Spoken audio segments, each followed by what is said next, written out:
Everyone's been talking about you and Wade. They're saying you tossed his salad. I mean, I've never even heard of dressing someone's salad. We were only gone for like a minute. Yeah, that's long enough for Wade.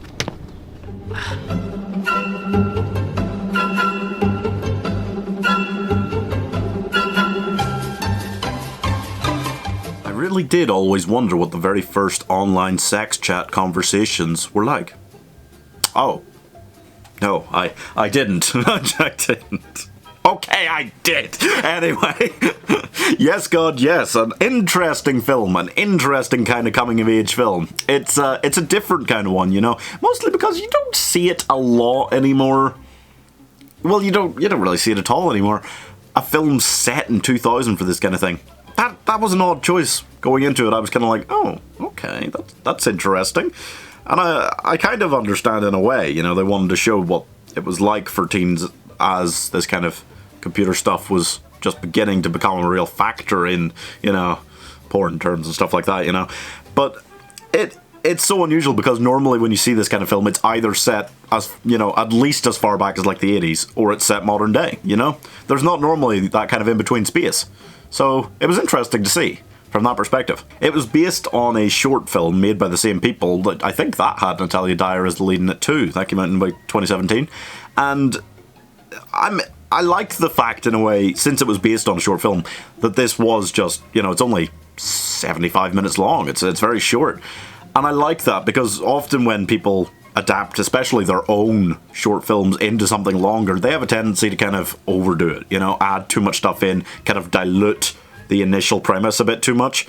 That's not done here at all. And basically, yeah, it's happy just being what it is. So Natalia Dyer stars as a teenage girl who goes to a deeply religious Catholic school. Oh yes, they, of course, because it's a deeply religious Catholic school, only teach, you know, sex after marriage, heterosexual marriage, all that. Yeah, very good.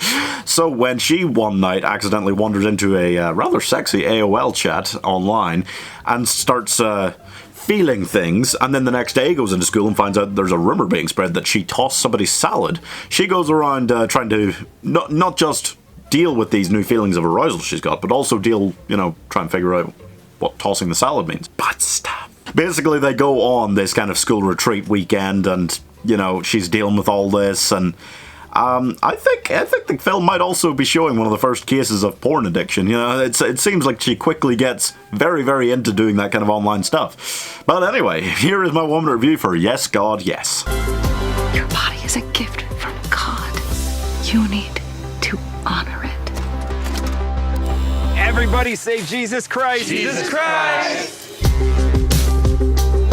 I think this is good, you know, it's well done, but it's so understated, it's so quiet that it's basically whispering as a film, you know, it's almost like it's trying to fly under the radar for some reason. Natalia Dyer is a very good lead. She does this whole brand of, it's almost a realistic style of comedy, you know, because everything that's happening, all these ridiculous situations, they're not actually, like, it's weird that it's all happening to her in a weekend, but like, you know, this is the kind of stuff that, yeah, this happens, you know. Yeah, people that are touting all that religion are actually, you know, not so strict about it themselves sometimes, you know, and all of that. It feels like it's just this random snapshot of the time, you know. It feels like a time capsule back to 2000 from a letter from somebody who was a teenager back then and was experiencing to some degree this kind of stuff, and is now just saying, yeah, that's what it was like. Move on with your day, you know. There's nothing grandiose about this. There's nothing like that. It's just a quiet film. It's kind of, you know, leaves you going, ah, okay. But I'm giving Yes God Yes 61 out of 100. I definitely appreciated it for what it was, but to me, what it was just this quiet, simple comedy, strong lead, not a lot of runtime, not a lot of, you know, expectations about it to not a lot of need in it to go for something higher or more grand. And that's all for this one, guys. I've got a lot of films like from the past year and stuff. Some just being released now on Netflix and things like that I kind of want to get through before the end of the year. So you let me know which ones I should prioritize. You didn't let me know which ones you guys want to see, because I want to make you happy. So you'll subscribe, please.